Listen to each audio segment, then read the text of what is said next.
Shruti Pandit.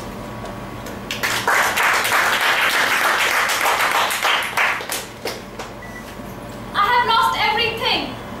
I have nothing to call my own. A man cried to Norman, and Norman's expressions were calm as a vast ocean.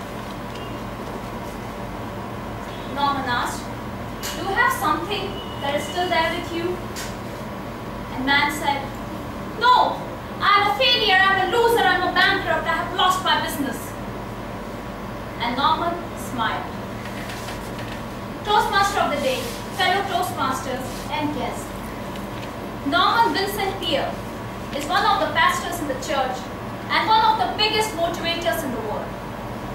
It was a routine for him to attend to such cases. And one fine day, this man approached to Norman, crying endlessly, and he was feeling very dejected, very depressed. He asked, so he told Norman about his problems.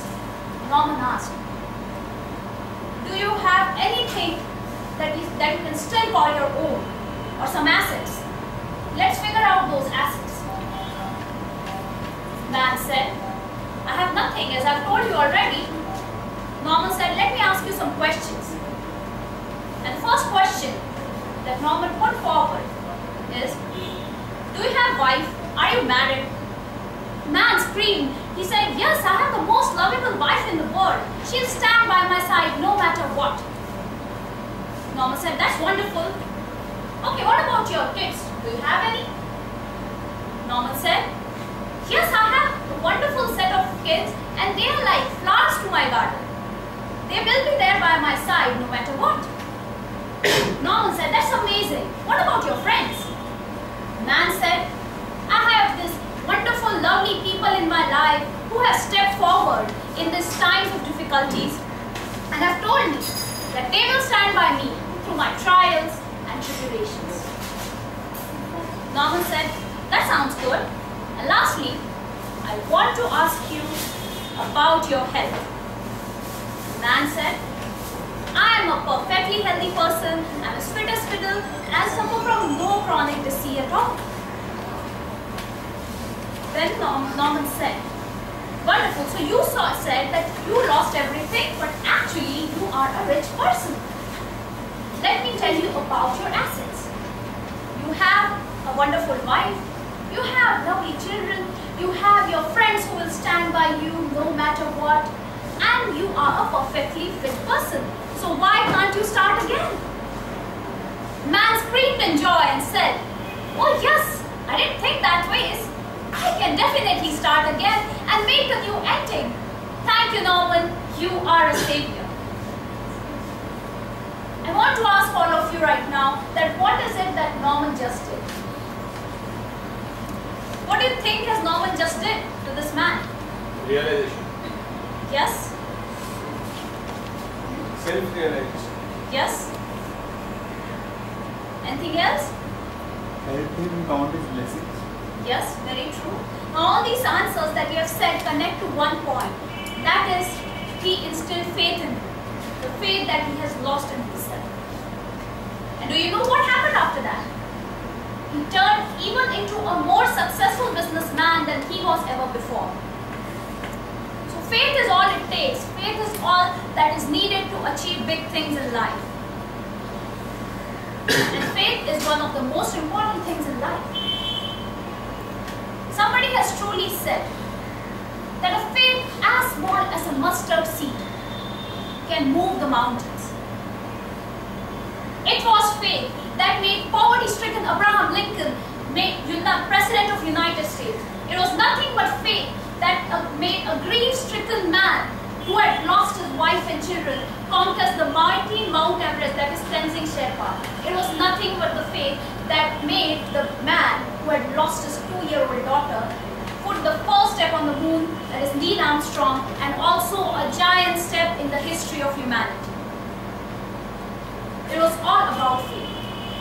But in life, with the challenges, when we are bogged down by challenges, we tend to lose that faith that we have in ourselves. And there are various reasons for that. I would like to discuss two reasons that why we stop believing in ourselves or why we lose faith. First reason is that you make your failure of the past a reference point for your future. So you start thinking all the time that if I failed in past, I'll fail in future too. You let your past performances dominate your future results, which is entirely not correct. Let's say you have failed in a subject. Then you start hating the subject rather than taking it up as a challenge and giving your best shot in the next time. Let's say you have failed in a business. You stop doing that business, you stop looking at it out of fear, and you don't step ahead to turn it into a success. So this is the first reason that past performances are not your future results.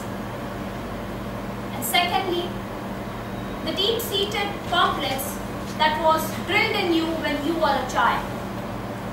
Let's say when you were a child, you were bullied by your peers or by some relatives, that you're no good, you won't do anything in life. You let those inferiority complex dwell in you. Let's say you had a sibling who was getting A's and you were getting C's, and you were constantly being compared all the time with the sibling. You can't be any good. Due to that, the complex that is developed is drilled in the subconscious mind, and that becomes your reference point, and you start losing faith in yourself. And that's the point when you start losing confidence in yourself.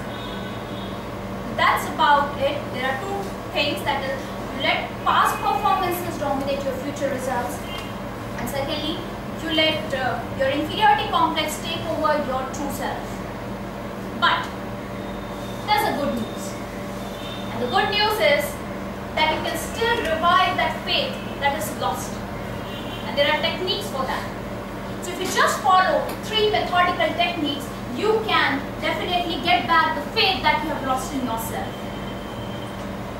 Technique number 1, and a very powerful technique, is positive self-talk. You can talk to yourself positively all the time, starting from the time you get up in the morning till the time you hit the bed. You've got to say to yourself all the time that I am good, I can accomplish great things, and challenges are meant to strengthen me, and I can achieve anything that I set my heart on. Positive self-talk will bring you results that you have never imagined before. It will boost your confidence, it will cause influx of new ideas in your mind. You'll become a creative person in the whole process. Now that's the idea behind positive self-talk. There would be abundance of positivity in your life and good ideas. Secondly, another good thing that you can start with is creative visualization. It's a 3-step simple formula. Imagine it, feel it, and receive it. It's done at Olympics also, wherein Olympic athletes, they visualize their performances that they are going to perform on the final day from the very start. And that's how they train their minds. So if you start believing, if you start seeing the results that you want to achieve over and over and over again, it would build a very strong positive belief in yourself. And that will ultimately lead you towards your destination. And lastly, if you are a spiritual person, then prayers can be a boon for you. They say that if your problems are bigger, then pray bigger, deeper prayers. That's what is important. So that's about the spiritual guidance. Faith is a very important thing, my friends. Faith is all it takes. So today I want to ask you, how big is your faith? How big are your dreams? I would leave you with a very small quotation from a very famous person who was creator of Peter Pan. He said, all that is there is hope and trust and a little pixie dust. So let's sprinkle pixie dust of faith to create a magical life. Thank you. Over to you, Toastmasters.